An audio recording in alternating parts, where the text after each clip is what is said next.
What's new? Barack Obama, Hillary Clinton, and liberals always come out after a mass shooting, and their first answer to why such horrible things like this happen is to call for more gun laws.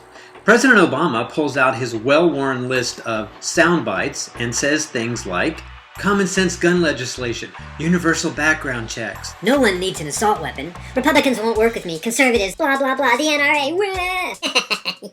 That's next on Conservative News, so stick around. It is more than predictable what these fools do every time something like this happens.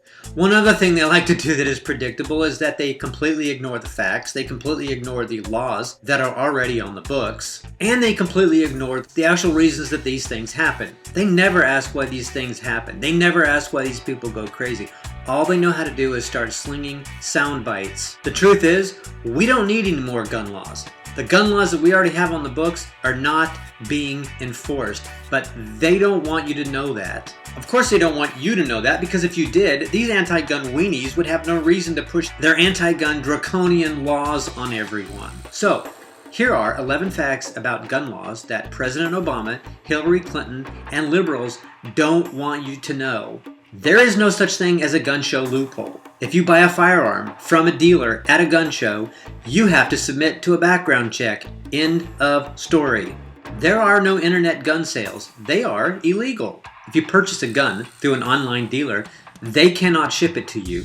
That is a felony. It must first be sent to a dealer in your area so they can do what? A background check on you. And then they can let you have the gun 3 days later if and only if you pass the background check. That's right, you get your gun 3 days later from the dealer who, by law, had to take possession of it. Hillary Clinton wants to keep guns out of the hands of domestic abusers.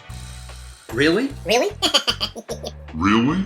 That's just a soundbite, because anyone convicted of the crime of domestic abuse forever loses their right to own a gun. Fact, it is already illegal for the resident of one state to acquire a firearm in another state, except under stringent dealer requirements. Fact, it is already a felony for one person to carry a gun into another state and sell it, except to a dealer. Fact, it is a federal felony for a person to sell a gun to a person he knows or suspects is from another state. Fact, it is a federal felony to falsify information in order to obtain a gun from a dealer. Fact, it is a federal felony for a convicted felon to buy, receive, or possess a gun or ammunition. Fact, it is a federal felony for a fugitive to acquire or even attempt to acquire a gun. Fact, if someone illegally acquires a gun and then commits a crime, it is another federal felony, punishable by up to 10 years in prison. Fact, a very common crime is possession of a stolen firearm. It is punishable by a 10-year sentence, but it is hardly ever prosecuted by the DOJ. Why? There are a litany of people that can be prosecuted for federal gun crimes, but the Department of Justice refuses to do so. And under Eric Holder, Obama's now disgraced Attorney General, prosecutions for federal gun crimes in 2014 went down 51% from Bush's high just 10 years earlier. Okay, what's the moral of the story? Obama is a liar, and he's not enforcing gun laws already on the books. You might want to ask yourself the question that we will call the elephant in the room. Why is Obama lying to you?